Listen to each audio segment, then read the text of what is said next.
Hello, everyone.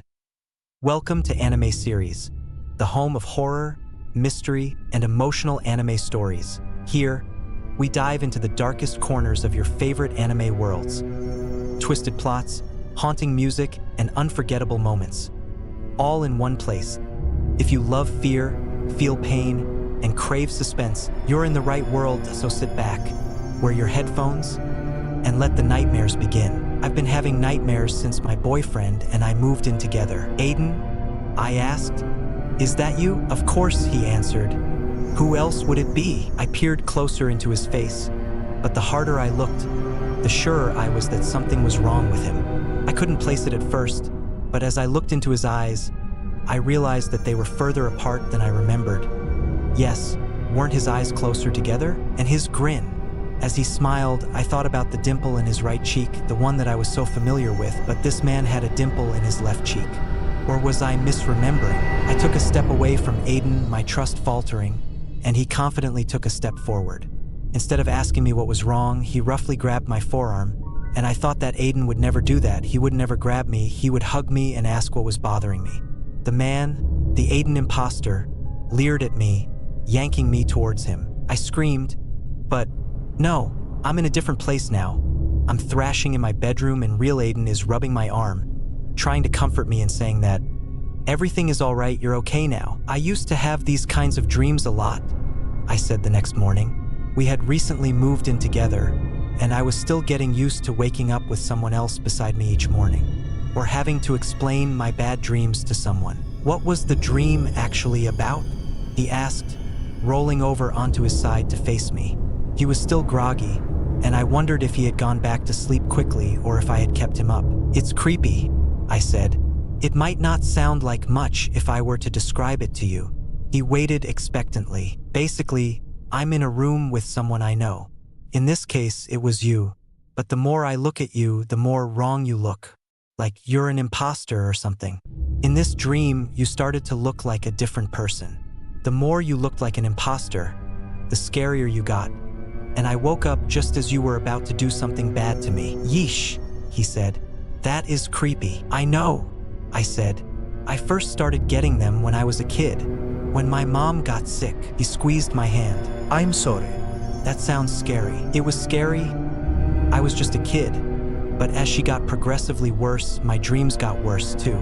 Her body wasted away from the cancer, but it was a good 6 months before she really looked like a skeleton. About once or twice a week, I'd have a dream that she was healthy again, but as I stared at her, I'd realize that I was wrong, that this couldn't be my mom, because the longer I stared at her, the worse she looked, like I'd realized that a clump of her hair was falling out, or that her skin was turning sallow, until she'd morph into this monster of a person, and she'd give me this terrible, evil, knowing grin, and then I'd wake up. Damn! He pulled me in for a hug. I'm sorry. That sounds really hard. I had a childhood psychiatrist and stuff while all of this was going on, and she used to tell me that dreams were a way of the brain expressing anxieties. In my case, my mom was getting sick, which was out of my control. And so, seeing this person I knew so well, seeing how they were changing and there was nothing I could do to stop it, sparked this intense dread and panic in me. As an adult, I tend to have them during particularly stressful periods in my life. Or, in our case, if I'm going through a big life change that I don't feel I have control over. Moving in together? He asked. Yeah, I think so. I love living with you, and I'm happy we made that decision. But I think this is just my brain's way of getting rid of some of the anxiety surrounding the move. I've never lived with someone I'm dating before. It's okay, he said. I understand. Having a mom to talk to would have helped with some of my bigger life changes. She never got to meet Aiden. She'd never get to give me a hot take on what she thought of him, whether he lived up to her expectations. My dad was pretty hands-off. My parents had been divorced for a few years before she got sick, and I only saw him in the summers. After she died, he asked me if I wanted to live with him full-time, but I said no, that I'd stay with my stepdad, Steve. He didn't seem to care, and I still visited him each summer until I graduated high school. We hadn't spoken in years. Steve had always been everything my real dad wasn't. He loved my mom and he loved raising me. Before my mom passed away, she convened Steve and I in the same room. I want you two to stick together, she had said, a tear dropping down her cheek. That might be asking a lot, but I need you both to promise me that you'll take care of each other. I promise, Steve had said, sitting by her bedside. He looked up at me and smiled, even though I knew he was probably afraid. I called Steve that day to tell him about the dream. We typically talked once or twice a week. We remained close over the years, just like we had promised Mom. We were surprisingly frank with each other, maybe because we had been so honest and transparent throughout the grieving process over my mother. I always felt like I could express my feelings with Steve. He was a large reason why I was so well adjusted, despite the trauma of losing my mom. I think you're right about the change being destabilizing, he said. You've only had the single dream? Yeah, but it hasn't even been a month since moving in with Aiden. I don't want this to be a recurring thing. I wouldn't sweat it, he said. I'd just share it with your therapist at your next session. I didn't tell him that I'd taken a hiatus from therapy. My health insurance provider switched when my company merged with some larger conglomerate, and her office didn't take the new provider. My therapist suggested that it could be a good opportunity to take a break from therapy and see how I liked it. If you want to come back, I'm sure we can figure something out, she'd said. But it could be a great trial run to see if therapy is still something that is a necessary constant in your life. Even though it was scary, I'd taken her advice. I'd been in therapy many times, attending off and on when my grief got overwhelming, but I'd felt like this therapist had made the most difference. For the first time since my mom died, I felt like I had control over my chronic anxiety and depression. I think it was a combination of time, perseverance, and her just being an overall great fit for me. I was proud to think of the progress I'd made, and I didn't want to go back to our sessions over one nightmare. Steve was right. It was probably normal. About a week later, I had the dream again. This time, I opened the door after coming home from work. I saw a man sitting at our kitchen table. It was Aiden sitting at the kitchen table. I went to give him a kiss when I realized that something was off about his posture. He was sitting with his head unnaturally held to the side, falling over to his right shoulder as if he was a broken bobblehead. Aiden, I asked, alarmed, a sick feeling growing in my stomach. What happened to your head? But it wasn't just that. As he spoke, his voice came out low and garbled. What do you mean? The voice asked. My head always looks like this. And he grinned, but his grin was terrifying, his parted lips revealing sharp, pointed teeth. I turned my head away, a scream building, but I could still hear him laugh. What are you so afraid of? Hey, Aiden is saying. I'm here, there's nothing to be afraid of. I'm crying, and I'm awake now. Our bedside lamp is on, and Aiden looks worried, his eyes bloodshot and crusty. I had a bad dream, I say, shuddering as I wipe tears away. I know, he says, rubbing my back. It's okay, I'm here. But as he says it, I double take, staring at his teeth. They look sharper in the dim light, but I shake my head, trying to lose the false visual from my dream, reminding myself that everything is okay now. After the second dream, Aiden looked at me a bit more closely. He asked me if everything was all right, or if I wanted to see my therapist again. He asked me if there was anything he could do to make our new apartment feel more comfortable. I told him no, everything was fine, but on my next call with Steve, I told a different story. I think it's that this doesn't feel like my apartment still, I said. You know how foreign an apartment feels the first night you sleep in it? Like it's not home yet, so everything feels kind of scary? I'm still at that stage. Is Aiden acting strange at all? Steve asked in reply. Or is it entirely just the new environment that is tripping you up? No, Aiden is great, I said. He's been super nice, even though I'm sure he's kind of weirded out.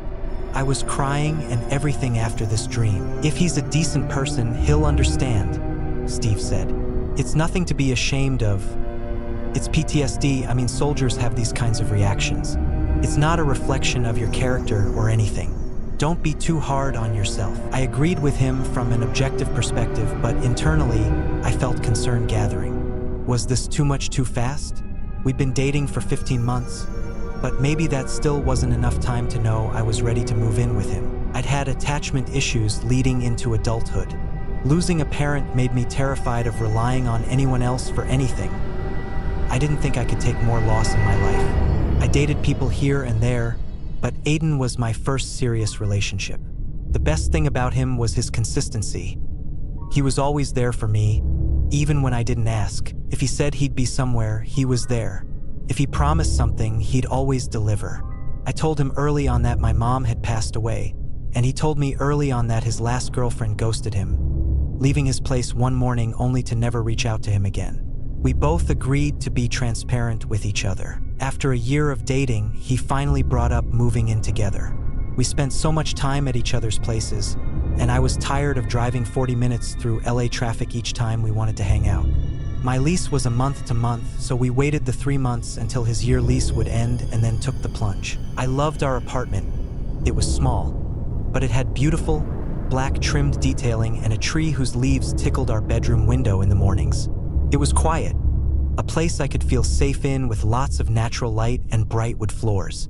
I was looking forward to decorating it, adding nicer furniture than I could afford living alone. Aiden felt the same. We applied for the place the same day we saw it. Still, I didn't quite feel like it was home. A sense of unease accompanied me, and I wasn't sure if that was the feeling of uncertainty that came with knowing I had signed a year-long lease with someone I was dating, or if it was just getting used to the sights and sounds of the apartment. Things could have been worse, though. I enjoyed eating breakfast together, joking around before I headed off to the office, and sharing my day-to-day with someone I cared about. Aiden worked remote, which seemed isolating to me, but I think he liked the flexibility. I was happy. A few days after my second dream, Aiden called me midday. "I have to run an errand this evening, so I'm going to be home late," he said. "Feel free to eat dinner without me." "Oh, okay," I said. "Is everything all right?" "Yeah, don't worry," he said. "I have a surprise for you." He enunciated surprise, dragging it out to really drive home that I should be excited. "Ouais, a surprise. Don't ask any questions," he laughed. "It'll be better that way. I can't wait for you to see it." "What's the occasion?" I asked, trying not to get too excited about the possibilities of what he could be getting me. "It's not an occasion per se, but I do think it's something that will make you feel better in our new place."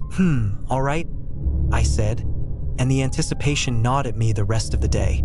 Aiden wasn't really one for surprises. I was wearing a skincare mask when he came home, a bark accompanying him. "What the?"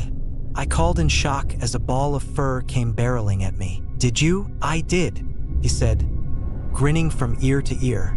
I screamed, startling the dog, and ripped off my goopy mask, sprinting to the bathroom to wipe my face before running back to the front door. Tears were gathering in my eyes. "This is a joke. This can't be real." "Oh, it's real," he said. "I thought a guard dog would help you feel better in this new place. I called the landlord. They approved it with an additional deposit." "This is amazing," I cried. The dog trotted my way, smiling a toothy grin and wagging his tail. It was an Australian Shepherd, a medium-sized dog with a speckled snout and cream belly. "It's a boy," he said. "His name was Snickers, but I figured we can rename him to whatever you want." We renamed Snickers to Milo, and the next month was a blur of walks, tricks, and the occasional doggy accident. I sent lots of pictures to Steve, who had been in on the surprise the whole time. "I endorsed the idea," he said. "I know you always wanted a dog." Steve had terrible allergies, and my mom wasn't a fan of pets in general. When she had passed away, we got a hairless cat named Nord, but he always felt like Steve's pet more than mine. He loved snuggling up with him and sleeping in his room, which would have bothered me, but I'm not much of a cat person anyways. "Having a dog has helped," I replied. "I haven't had any bad dreams since, and I think a lot of my anxiety has been redirected towards making sure I can take care of Milo and keep him from getting into trouble." Soon after that call, though, I had another bad dream. In my dream, I was getting Milo's leash to take him for a walk. He made a noise, but it didn't quite sound right. I turned to look at him. "Milo, buddy, are you okay?" But as I knelt to put his collar around his neck, he was slowly opening his mouth wider and wider. He barked, but the bark came out from deep within his throat, as if emitting from a speaker. His body stayed perfectly still as the bark echoed, again, before he shuddered and croaked. "Milo!" I gave him a little shake. He turned his head to look at me, but his eyes looked wrong. They were yellow instead of brown, and they looked to be growing wider. Each time I blinked, they expanded more and more before they filled up his face. I started to scream, and as he opened his mouth again, I heard that deep, speaker-like bark. By now, he was just eyes with a mouth, barking and gaping, and as I turned to run, I could sense him gearing to pounce. That's when I woke up, sunlight already coming in through the window, alone in my bed. I gasped, wondering where Aiden was, sweat beaded on my forehead. I didn't hear Milo either, so I wondered if Aiden had already taken him for a walk. I looked at the clock, 8:45 a.m. Shit, I thought. I'd overslept an hour past when I normally got up. I felt like I had been hit by a car, my body ached, and I realized that I was feverish, not just the typical night sweats.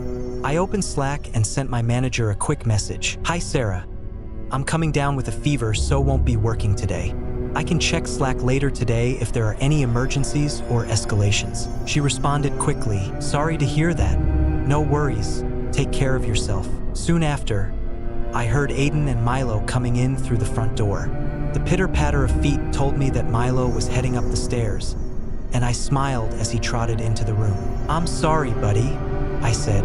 "I'm not feeling too well today." This Milo looked nothing like the Milo from my dream. I patted his head as he tried to scramble up into the bed. "No, Milo," I said, trying to stop him as Aiden walked into the room. "Hey, babe," he said. "You doing okay? I didn't want to wake you this morning. You looked feverish." "Yeah, I think I'm coming down with something." He put his hand to my forehead. "Do you have any other symptoms?" "No, although I did have a pretty bad fever dream." "Ah, you poor thing." He gave me a hug. "I can get you some soup later today. Do you need anything right now?" "There. Let's get you some Tylenol too." "Okay," I said. "I'm probably just going to sleep it off." I gave Steve a call later that day. "Hey, I'm not doing so hot over here. I've got a fever and stuff." "Ah, I'm sorry to hear that, kiddo." "Yeah, it sucks. But Aiden is taking care of me, and I called out of work." "Make sure you rest up, drink some fluids," he said. "Hey, how are you doing, by the way? Still having those dreams?" "Unfortunately, yes," I said. "Now they're about Milo. I'm sure it's the stress, plus first-time pet ownership. And my fever." "Okay," he said. "Make sure you call me if you need to talk about anything. What does your therapist think?" I sighed. "Actually, I stopped seeing my therapist. We're doing a trial period without her." "Oh," he said, surprised. "That's new." "Yeah," I said. "But besides the dreams, it's been fine. I'll make sure to call her if things get particularly bad." "All right, just make sure you take care of yourself. Okay? I'm here if you need anything. Maybe you can stop by next weekend, and I can meet Milo." "That sounds great," I said, smiling. Steve lived about an hour and a half away, but I felt Milo was old enough to make it through the trip. Once Aiden was off of work, I asked him if he could stop by the store for a thermometer. "My fever still feels pretty bad," I said. "I have a raging headache, so I'd like to monitor my temperature." "I'm sure you'll be fine," he said. Aiden was one of those guys who refused to go to the doctor, who thought a bit of grit could fight off any illness. I didn't share his sentiments. I'd seen my mom's deterioration. "I want the thermometer anyways. It'll be nice to have on hand." "Okay." But he was grumbling. I got a bit annoyed. I was sick. Couldn't he see that? He took Milo out for a walk, and I awoke from another feverish nap with him standing by my side, holding out the thermometer. 102.3. The thermometer flashed. Holy shit. I let out a weak yelp. "That's pretty high." "When's the last time you took Tylenol?" he asked. "I don't think since this morning. Still, I wish I had known it was this high earlier. I should have gone to urgent care." "Ah, it's probably nothing serious," he said. "Take some more Tylenol, and we can worry about it in the morning." I was a bit disturbed. A high fever wasn't anything to joke about, but another part of me wondered if I was just overreacting. Another night couldn't hurt, right? I opened my eyes. It was dark in the room, and Aiden was peering over me. "What?" I asked him groggily, still sweating up a storm. He didn't answer, just sat there, staring. His mouth started to move. He opened it, wider and wider, too wide, his pointed teeth glinting. "What are you doing? You're freaking me out," I said, trying to inch away. His face started to change. His cheekbones shifted until I didn't recognize the face I was staring at. With his wide mouth, I heard the barking noise from my last dream, the speaker-like sound emitting from deep in his throat. But as I started screaming, he started laughing. I closed my eyes, trying to wake up, but I didn't. No, I thought, my stomach dropping out from under me. He picked up a pillow and, still smiling, lunged toward my face. I rolled out of bed, hitting my head on the ground with a crack. "Are you okay?" I opened my eyes with Aiden, normal Aiden, concerned and alarmed, hovering over me. I felt cold and clammy, and my head was throbbing. "Jesus, are you all right?" "I think so," I said, but my voice came out hoarse. Nightmare. Must have rolled out of bed. I had done that when I was a kid. Steve had to install a bed gate, even though I was almost a teenager, to keep me from hurting myself. Even so, these dreams were different. My mom had never been a monster. She just had wasted away in front of me. Even that was enough to terrify me, watching my mom's impending and ultimate death in the span of a nightmare. In these dreams, Aiden was about to hurt me. Milo felt aggressive in my other dream, too. I had felt like I was in danger. I put a hand to my forehead. It was burning. And as I sat up with Aiden's help, I felt blood trickling from above my eye where I had hit the floor. "Oh my God," I said, trembling. "I should go to the doctor." "No," Aiden said. "You'll be okay. Heads bleed more than any other body part." I looked at him, incredulous. "Are you serious?" I croaked. "I feel like shit. I could have a concussion, and my fever is still raging. I need a doctor." "No, you don't," he said firmly. "You don't have a concussion. You just bumped your head. Your fever isn't even that bad. It's better for you to try to get some sleep. Nothing is going to happen to you in the few hours before morning. Besides, I'm here to take care of you. It's safer for me to drive you to the doctor in the morning, and it'll save you money. You could make a real appointment tomorrow. If you went now, you'd have to handle a giant ear bill." I didn't know what to do, but short of calling 911, I knew I wasn't going to be able to go to the doctor without him driving me. After what felt like hours, I fell back asleep. The next morning, I still felt like shit. My head hurt, and the coagulated blood had left a stain on my pillow. Even with taking consistent Tylenol, my fever was at 102. A bit better, but high enough to worry me. I texted Steve. "Call a doctor," he responded. "And your therapist." He was right. I dialed my general practitioner while Aiden was in the shower. She couldn't see me until the following morning, but urged me to go to the ER if my fever reached 103. I texted my therapist, who couldn't see me until the end of the week but offered a 15-minute phone check-in if I was free that afternoon. I accepted, texting her a brief synopsis about my worrying dreams and, this morning, increased paranoia. Like my doctor, she said to go to the ER if I was having an emergency, mental health or otherwise. "I'll talk to you at 2, she signed off. "Take care of yourself." Aiden got out of the shower. "How are you doing, babe? You look a little better than last night at least." He came up to me, gingerly touching my face. "You scared me with that fall. Not enough to help me go to the hospital." I snapped, my resentment bubbling to the surface. "Huh?" he asked. "I don't know what you mean. I wanted to go to the hospital, but you told me to wait," I said. "You told me to call the doctor in the morning." "You're twisting my words. I just said it'd be cheaper for you to go see the doctor in the morning." "Did you make an appointment?" "Yeah. They don't have an opening until tomorrow." "All right, well that's good at least. I'm gonna take Milo out. Do you need anything? Maybe an ice pack?" "No, I'm fine," I said, but I didn't feel fine. I felt like I was losing my mind. First, I slacked my boss to tell her that I still wasn't feeling any better. I asked her if there were any emergencies at the office or with my cases that needed review, but she said to not worry about it and that it had been a slow week. I tried not to think about whether she was telling the truth. I had a feeling I'd be slammed when I finally went back, but that was a problem for another day. After that, I tried self-diagnosing my symptoms. A million different things could cause a fever, and my dreams could very well just be a side effect. I missed my mom the most when I was sick. There's something about being ill that made me particularly yearn being taken care of, that made me remember her maternal affection and care. I didn't feel like Aiden was doing enough. He was a bit distant since I started feeling poorly, and I still thought it was odd that he refused to take me to the hospital the night before. But I guess he was right because I was feeling better. It probably was just a passing thing, and I would have had a huge hospital bill for nothing. My head still hurt, but not terribly, and the Tylenol helped. During my 15-minute check-in with my therapist, she started by reassuring me that change can bring up triggering emotions and trauma responses. She said she wanted a full session with me the following week, but that one trick she wanted me to try in the meantime was to visualize a positive ending for the bad dreams I was having. I thought about Milo, how warm and happy he made me feel when he licked my face and rolled in the grass on our walks. Maybe instead of his scary speaker voice bark, in the dream there would be a happy bark, a standard Milo bark, and the dream would end with me feeding him an extra treat. Sure, that sounds pleasant, she said. What about his distorted face? A trick of the light, I said. Nothing scary. Now, what about your dream with Aiden? I shuddered. There was something more realistic about those dreams. Something instinctually more distressing about the way he peered over me.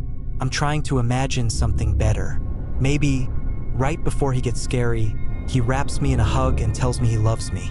That he'll always take care of me. Tears started to prick my eyes. Yep, there we are, said my therapist. I know we've talked before about some of your fears of abandonment, about being alone. Let's twist that on its head. Aiden in the dream is telling you he'll be there for you, that he's there to support you, and that it's time for you to let you guard down a bit.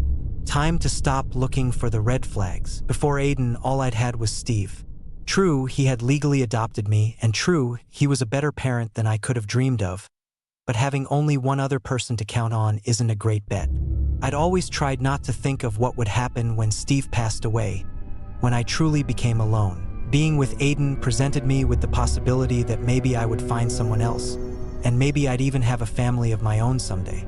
I felt stupid for being so suspicious of him. My therapist was right. I was sure I'd feel fine by morning. That night, I gave Milo a few pets before bed. I was less worried about getting him sick, as my fever had gone down to 100. I was in better spirits. Everything was going to be fine. I just needed a good night's sleep. Aiden, do you mind if I run the fan tonight for some added white noise? I asked him. I was hot last night too, and I think it'd help me sleep better overall. Of course, he said. You look a lot better compared to yesterday. I told you it was nothing. I know. I sighed. You were right this time. I'm always right, he smiled. We put Milo down and headed to bed. I opened my eyes. I turned my head, and in the dark, I could see Aiden kneeling at my side of the bed. It was eerily quiet. The fan wasn't on anymore. Another nightmare, I thought. Aiden, I said, what are you doing? He didn't answer. He peered at me, eyes wide, mouth slowly curving into a smile, exposing those same pointed teeth. My heart pounded. Think of a good ending. Aiden, I said, are you getting something from under the bed? Why are you kneeling? Why don't you come lay down with me? He didn't say anything. He opened his mouth, slowly, creaking it open as he did so. I tried deep breaths, calming myself. It's a dream, just a dream. Aiden, why don't you give me a hug? I started reaching my arms out when I heard barking, frantic and real. Not the creepy radio bark from my dreams. There was a scratch at the door. Milo, I called out. Aiden's head whipped to the door, the smile dropping from his face. I felt weak. My fever seemed to be back, and my head throbbed. More scratching and whining. Milo, what is it, buddy? I wanted to get up, wanted to go to the door and let him in, but Aiden was still kneeling next to me, terrifying and real. All my positive thoughts, my positive endings were gone. This isn't a dream. As this thought occurred, my stomach plummeted. I trembled, not knowing what to do. My eyes darted to my phone, out of reach on the ground, next to Aiden. Aiden's eyes turned back to me. His smile was gone, but his eyes were still wide and peering. I expected him to grab me, to hurt me, but instead, he snatched my phone and darted under the bed. Yes, under the bed. I didn't even know a person could fit under our bed. It was a low frame. I was so startled, I let out a yell. From under the bed came the sound of creaking, and then that terrible, awful, speaker-like bark. Milo started whining, then yelping from outside the door. I made my move. I sprinted out of the bed, despite my fever. I swung open the door only to see Milo, still as a statue at the door, mouth widening impossibly wide. I tried to grab him, thinking I could still save my dog and figure out how to fix him, but he was too heavy. I could already hear the speaker bark growing louder, and I screamed when I saw that Aiden was climbing out from under the bed. His legs emerged first, spindly and strange, unfolding as if they had been tucked away. I made to run, but Milo blocked the stairs. He, too, was now emitting the speaker bark, sitting on his haunches as if waiting for me to make a move. Panicked, I looked from Aiden to Milo and back again, trying to figure out which was worse. I decided to chance neither, instead pulling open our beautiful, black-trimmed window and jumping out. A pedestrian saw me fall, and miraculously, the only major injury I had was a broken tailbone. It still hurt like hell, but our second floor wasn't too high up off the ground, so I ultimately got lucky. When the ambulance came, it was already growing light outside. Aiden and Milo came to the front door as they pulled up, apparently awoken by the sirens, as if they hadn't been terrorizing me an hour earlier. Aiden looked shocked and afraid, asking me what the hell had happened, but I didn't respond. I knew better than to respond. Somehow, Aiden spun everything as if I was the freak. In the hospital, he told the police that I had a hysterical attack. He said my anxiety had been building the whole week and it got much worse when I started feeling under the weather. He even told them about my therapist and that I had stopped seeing her. That was all they needed to hear to chalk me up as a crazy person. They wrote off everything I told them about him trying to attack me.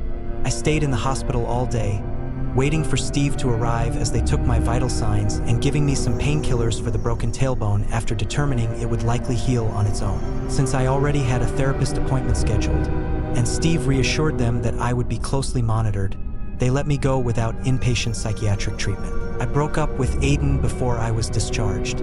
I hadn't let him or Milo in to see me. He seemed genuinely hurt, if not a bit relieved, given I was now a certified crazy person. "We can work through this together," he had said, but I shrank away from him. I knew I wasn't crazy. I knew what I saw had been real. Steve, meanwhile, was distraught.